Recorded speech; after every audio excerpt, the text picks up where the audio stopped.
അടുത്ത 36 മണിക്കൂറിനുള്ളിൽ ഇന്ത്യ ആക്രമണത്തിനായി പദ്ധതിയിടുന്നു എന്ന് എക്സ്പോസ്റ്റിലൂടെ പ്രസ്താവിച്ച പാകിസ്ഥാൻ മന്ത്രി അത്താഉള്ള തരാറിന്റെ സാമൂഹിക മാധ്യമ അക്കൗണ്ടിന് ഇന്ത്യയിൽ വിലക്കേർപ്പെടുത്തി. പുലർച്ചെ 2 മണിയോടുകൂടിയായിരുന്നു വീഡിയോ പോസ്റ്റുമായി തരാർ ഇന്ത്യക്കെതിരെ പ്രസ്താവനയുമായി എത്തിയത്. നിയമപരമായ കാരണങ്ങളാൽ തടഞ്ഞു വച്ചിരിക്കുന്നു എന്നാണ് തരാറിന്റെ എക്സ് അക്കൗണ്ട് പേജിൽ കാണാൻ സാധിക്കുന്നത്. വ്യാജവും അടിസ്ഥാനരഹിതവുമായ പ്രചാരണങ്ങൾ നടത്തുന്നതായി കാണിച്ച് പാകിസ്ഥാൻ താരങ്ങളുടേതടക്കം പാകിസ്ഥാനിൽ നിന്നുള്ള നിരവധി സാമൂഹിക മാധ്യമ അക്കൗണ്ടുകൾ ഇന്ത്യ വിലക്കിയിട്ടുണ്ട്. ഏപ്രിൽ 30-നാണ് തരാർ ഇന്ത്യക്കെതിരെ ആരോപണങ്ങളുമായി എത്തിയത്. ഇന്ത്യ ആക്രമണം നടത്തുമെന്നും അങ്ങനെയുണ്ടാകുന്ന പക്ഷം പാകിസ്ഥാന്റെ ഭാഗത്ത് നിന്ന് പ്രത്യാക്രമണം ഉണ്ടാകുമെന്നും തരാർ പ്രസ്താവിച്ചിരുന്നു. ഇന്ത്യ ജഡ്ജിയും ജൂറിയും ആരാച്ചാരുമായി സ്വയം അവരോധിച്ചിരിക്കുകയാണെന്നും തരാർ പറഞ്ഞിരുന്നു. 2-3 ദിവസത്തിനുള്ളിൽ ഇന്ത്യയുമായി യുദ്ധമുണ്ടാകാൻ സാധ്യതയുള്ളതായി പാകിസ്ഥാൻ പ്രതിരോധ മന്ത്രി ഖ്വാജ ആസിഫും പ്രസ്താവന നടത്തിയിരുന്നു. ഏപ്രിൽ 22-ാം തീയതി ജമ്മു കാശ്മീരിലെ പഹൽഗാമിൽ നടന്ന ഭീകരാക്രമണത്തിന് ശേഷം തുടർച്ചയായ 9-ാം ദിവസവും പാകിസ്ഥാൻ വെടിനിർത്തൽ കരാർ ലംഘിച്ചിരിക്കുകയാണ്. പാകിസ്ഥാനെ സാമ്പത്തികമായി വരിഞ്ഞു മുറുക്കാനുള്ള നീക്കങ്ങൾ ഇന്ത്യ തുടങ്ങിക്കഴിഞ്ഞു. ഭീകരപ്രവർത്തനങ്ങൾ ചൂണ്ടിക്കാണിച്ച് പാകിസ്ഥാന് ലോക ബാങ്ക് ഉൾപ്പെടെയുള്ള അന്താരാഷ്ട്ര ബാങ്കുകളിൽ നിന്ന് ലഭിക്കുന്ന വായ്പ തടയുകയായിരുന്നു ഇന്ത്യയുടെ ലക്ഷ്യം. സാമ്പത്തിക പ്രതിസന്ധിയിൽ വലയുന്ന പാകിസ്ഥാന് സഹായധനം നൽകാനുള്ള അന്താരാഷ്ട്ര നാണ്യനിധി നീക്കത്തെയും ഇന്ത്യ എതിർത്തു. ഭീകരവാദത്തിന് പണം ദുരുപയോഗം ചെയ്യുന്നത് തടയുന്നതിനു വേണ്ടി രാജ്യാന്തര തലത്തിലുള്ള നിരീക്ഷണ സംവിധാനമായ സാമ്പത്തിക കർമ്മസമിതിയുടെ ഗ്രേ പട്ടികയിൽ പാകിസ്ഥാനെ ഉൾപ്പെടുത്താനുള്ള നീക്കവും ഇന്ത്യ ശക്തിപ്പെടുത്തും. ജമ്മു കാശ്മീരിലേക്ക് അനധികൃത പണത്തിന്റെ ഒഴുക്കിന് തടയിടുന്നതിന് വേണ്ടിയാണ് ലക്ഷ്യമെന്ന് കേന്ദ്ര സർക്കാർ വൃത്തങ്ങൾ പറഞ്ഞു. കള്ളപ്പണം വെളുപ്പിക്കൽ, ഭീകരവാദത്തിനെത്തുന്ന ധനസ്രോതസ് തുടങ്ങി ഒരു രാജ്യം നേരിടുന്ന ഭീഷണിയുടെ അടിസ്ഥാനത്തിലാണ് ഗ്രേ ലിസ്റ്റിൽ പെടുത്തുന്നതിന് ആവശ്യമായിട്ടുള്ള നാമനിർദ്ദേശം നടത്തേണ്ടത്. ഇതേ മാതൃകയിലുള്ള Asia Pacific group of money ലോണ്ടറിംഗില് പാകിസ്ഥാനും അംഗത്വമുണ്ട്. ചില ഭീകരവാദികൾക്കും ഭീകരവാദങ്ങൾക്കുമെതിരെ നടപടിയെടുക്കാൻ പാകിസ്ഥാൻ തയ്യാറാകാത്തതിനെ തുടർന്ന് 2022-ൽ ഗ്രേ പട്ടികയിൽ നിന്ന് അവരെ ഒഴിവാക്കിയിരുന്നു. എന്നാൽ ജമ്മു കാശ്മീരിലെ പഹൽഗാമിലെ ഭീകരാക്രമണം നടത്തുന്നതിനു വേണ്ടി പാകിസ്ഥാൻ ഭീകരനായ ഹാഷിം മൂസയുടെ നേതൃത്വത്തിലുള്ള തീവ്രവാദികൾ ഏപ്രിൽ 15-ാം തീയതി തന്നെ പഹൽഗാമിൽ എത്തിയതായി NIA അന്വേഷണത്തിൽ കണ്ടെത്തി.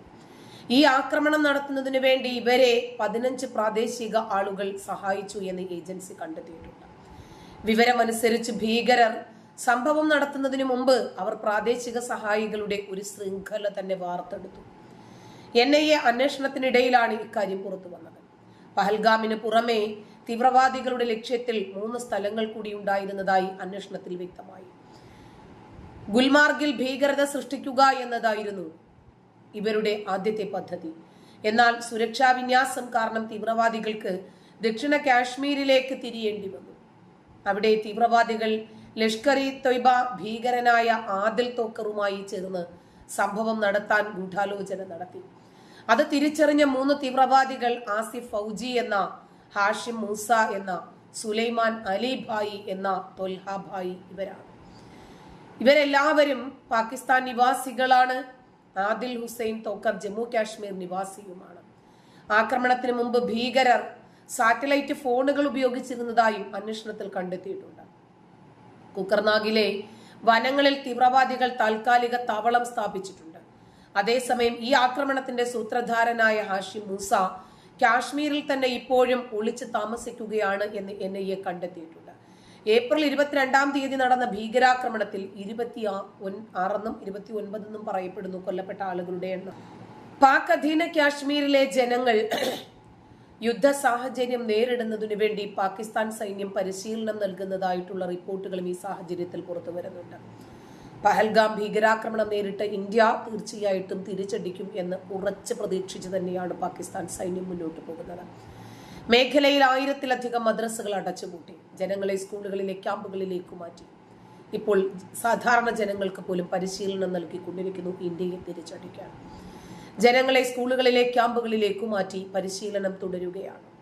അതിനിടയിൽ കരയിലേക്ക് തന്നെ തൊടുക്കാവുന്ന ബാലിസ്റ്റിക് മിസൈൽ പരീക്ഷണത്തിന് പാകിസ്ഥാൻ തയ്യാറെടുക്കുന്നുണ്ട്. കേന്ദ്ര സർക്കാരിന് അതിന്റെ എല്ലാ തെളിവുകളും ലഭിച്ചിട്ടുണ്ട്. ഇത് പ്രകോപനപരമായി കണക്കാക്കണം എന്നാണ് കേന്ദ്ര സർക്കാരിന്റെ നിലപാട്. എന്നാൽ പാകിസ്ഥാനുള്ള ധനസഹായം നിർത്തണമെന്ന് ലോക ബാങ്കിങ്ങിനോടും IMFനോടും ആവശ്യപ്പെടാനും ഇന്ത്യ തീരുമാനിച്ചത് എല്ലാ രൂപത്തിലും പാകിസ്ഥാനെ വരിഞ്ഞു മുറുക്കുക, സാമ്പത്തികമായി പിരിമുറുക്കമുണ്ടാക്കി കൊടുക്കുക എന്നത് തന്നെയാണ്. ഏതൊന്നിനെയും വരുമാന മാർഗം നിലച്ചു കഴിഞ്ഞാൽ, പണത്തിന്റെ സോഴ്സ് അടഞ്ഞു കഴിഞ്ഞാൽ ഒന്നൊതുങ്ങും. ഇന്ത്യയുടെ ഭാഗത്ത് നിന്ന് ഏത് വിധേനയും ആക്രമണത്തിനുള്ള സാധ്യത കണക്കുകൂട്ടിയാണ് പാകിസ്ഥാൻ മുന്നൊരുക്കങ്ങൾ നടത്തിക്കൊണ്ടിരിക്കുന്നത്. അതിർത്തിയിലേക്ക് സൈനിക ഉപകരണങ്ങൾ എത്തിച്ച് സേനാ വിന്യാസം കൂട്ടിയ ശേഷമാണ് പാക് അധീന കാശ്മീരിൽ ജനത്തിന് പരിശീലനം നൽകിക്കൊണ്ടിരിക്കുന്നത്. ഇന്ത്യയുടെ ഭാഗത്ത് നിന്ന് ആക്രമണം ഉണ്ടായാൽ ജാഗ്രതയോടുകൂടി പെരുമാറേണ്ടത് എങ്ങനെയാണ് എന്ന് വിശദീകരിക്കുന്നുമുണ്ട്. പ്രാഥമിക ചികിത്സ നൽകേണ്ടത് എങ്ങനെയാണ് എന്ന് വിശദീകരിച്ചു കൊടുക്കുന്നുണ്ട്. ഒപ്പം ഗ്രാമീണരോട് 2 മാസത്തെ ഭക്ഷണം കരുതി വെക്കാനും പാക് സേന നിർദ്ദേശം നൽകിയിട്ടുണ്ട്. ഇതിനെല്ലാം പുറമെയാണ് കരയിൽ നിന്ന് കരയിലേക്ക് തന്നെ തൊടുക്കുന്ന ബാലിസ്റ്റിക് മിസൈൽ പരീക്ഷണത്തിനും പാകിസ്ഥാൻ തയ്യാറെടുക്കുന്നത്. അടുത്ത ആഴ്ചയോടുകൂടി പരീക്ഷണം നടക്കുമെന്നാണ് ഇന്ത്യക്ക് ലഭിച്ചിരിക്കുന്ന സൂചന. ഈ നീക്കം പ്രകോപനപരമായി ഇന്ത്യ കണക്കാക്കുന്നുണ്ട്. അതിനിടയിൽ ഇന്ത്യ വ്യോമസേന അതിർത്തി ലംഘിച്ചു എന്ന് പാക് മാധ്യമങ്ങളിലെ വാർത്ത വ്യാജമാണ് എന്ന് കേന്ദ്ര സർക്കാർ വൃത്തങ്ങൾ പറഞ്ഞു. ഇന്ത്യയുടെ റഫാൽ വിമാനങ്ങൾ അതിർത്തി ലംഘിച്ചു എന്നും പാക് വ്യോമസേന നേരിടാൻ തുടങ്ങിയപ്പോൾ മടങ്ങി എന്നുമാണ് പാക് മാധ്യമങ്ങളിലെ പ്രചാരണം. ഭയം കൊണ്ട് പാകിസ്ഥാൻ കള്ളപ്രചാരണം നടത്തുന്നു എന്നാണ് കേന്ദ്ര സർക്കാർ വൃത്തങ്ങൾ ഇതിനോട് പ്രതികരിച്ചത്. പഹൽഗാം ഭീകരാക്രമണത്തിന് തിരിച്ചടിക്കാൻ ഇന്ത്യൻ സേനകൾക്ക് പ്രധാനമന്ത്രി പൂർണ്ണ സ്വാതന്ത്ര്യം നൽകിയ സാഹചര്യത്തിൽ പാകിസ്ഥാൻ അതിർത്തിയിലേക്ക് കൂടുതൽ സൈനികരെയും ഉപകരണങ്ങളും എത്തിച്ചിട്ടുണ്ട്. പാക് കരസേനാ മേധാവി അസീം മുനീർ കഴിഞ്ഞ ദിവസം പാക് അധീന കാശ്മീരിൽ എത്തിയിട്ടുണ്ടായിരുന്നു. സാമ്പത്തിക പ്രതിസന്ധിയിൽ നട്ടം തിരിയുകയാണ് പാകിസ്ഥാൻ. കടുത്ത പ്രതിസന്ധികളാണ് ഇവർക്ക് മുന്നിലുള്ളത്. ഇതിനിടയിലാണ് ഇന്ത്യയെ ചൊറിഞ്ഞ് വലിയ രൂപത്തിൽ പണിവാങ്ങുന്ന ഘട്ടത്തിൽ അവരെത്തിയിരിക്കുന്നത്. പഹൽഗാം ആക്രമണത്തിന്റെ പശ്ചാത്തലത്തിൽ അതിർത്തി കടന്നുള്ള ഭീകരതയ്ക്കെതിരെ കടുത്ത നടപടികൾ സ്വീകരിച്ചു വരികയാണ് ഇന്ത്യ. പാകിസ്ഥാനെ സാമ്പത്തികമായി ഞെരുക്കാൻ കഴിയുന്ന വഴിയാണ് ഇപ്പോൾ ഇന്ത്യ അവലംബിച്ചിരിക്കുന്നത്. പാകിസ്ഥാനെ വീണ്ടും ഗ്രേ ലിസ്റ്റിൽ ഉൾപ്പെടുത്തുന്നത്. ഇതിനുവേണ്ടിയാണ് IMFന് സാമ്പത്തിക സഹായം നൽകുന്നത് തടയാനുമൊക്കെയുള്ള നടപടികൾ സ്വീകരിച്ചിരിക്കുന്നത് ഇന്ത്യ. 2 നടപടികളാണ് ഇന്ത്യയുടെ ഭാഗത്തു നിന്നും ഉണ്ടാവുക. പാകിസ്ഥാനെ ഫിനാൻഷ്യൽ ആക്ഷൻ ടാസ്ക് ഫോഴ്സിന്റെ ഗ്രേ ലിസ്റ്റിൽ തിരികെ കൊണ്ടുവരുന്നതിനുള്ള നീക്കം.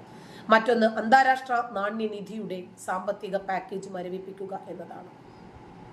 ആഗോളതലത്തിൽ കള്ളപ്പണം വെളുപ്പിക്കൽ, തീവ്രവാദ ധനസഹായം എന്നിവ നിരീക്ഷിക്കുന്ന സ്ഥാപനമാണ് financial action task force. Grey ലിസ്റ്റിൽ ഉൾപ്പെടുത്തിയാൽ പാകിസ്ഥാനിലേക്കുള്ള വിദേശ നിക്ഷേപങ്ങളിലും അനധികൃത പണമൊഴുക്കിലും നിയന്ത്രണമുണ്ടാകും. പാകിസ്ഥാൻ ഭീകരതയെ പ്രോത്സാഹിപ്പിക്കുന്ന രാഷ്ട്രമാണ് എന്ന് ഇന്ത്യൻ വാദങ്ങൾ ലോകരാജ്യങ്ങൾ ഇതിനോടകം തന്നെ അംഗീകരിച്ചതാണ്. ഈ പശ്ചാത്തലത്തിൽ ഇന്ത്യൻ നീക്കങ്ങൾ അവർക്ക് തിരിച്ചടിയായി മാറും എന്നതും ഉറപ്പാണ്. പാകിസ്ഥാൻ നടത്തുന്ന സാമ്പത്തിക ഇടപാടുകളിൽ സൂക്ഷ്മമായ നിരീക്ഷണം ഏർപ്പെടുത്താനാണ് നീക്കം നടക്കുന്നത്. 2018 ജൂൺ മുതൽ പാകിസ്ഥാൻ ഗ്രേ ലിസ്റ്റിൽ ഉൾപ്പെട്ടിരുന്നു. 2022 ഒക്ടോബറിൽ ഗ്രേ ലിസ്റ്റിൽ നിന്ന് നീക്കം ചെയ്തു.